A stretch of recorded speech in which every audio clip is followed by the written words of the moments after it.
up guys, and in today's video we're gonna see how long can I branch without falling on the floor.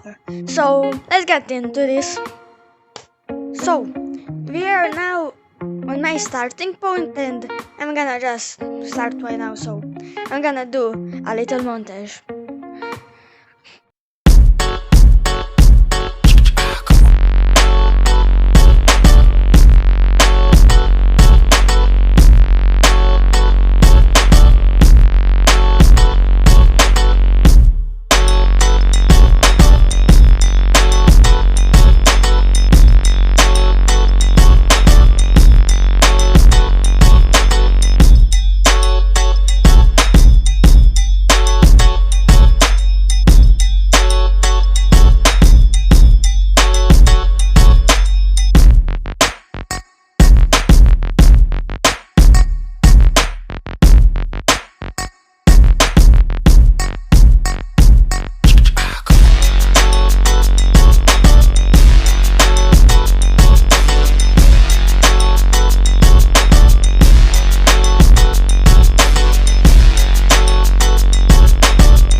fell down.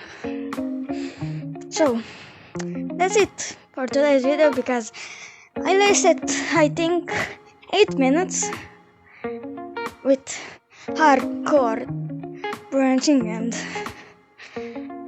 that's good enough. So to the outro. So I just lasted, I think, 8 minutes, and that's okay. But it's not the best. I can do, I think, better. So that's it for today's video.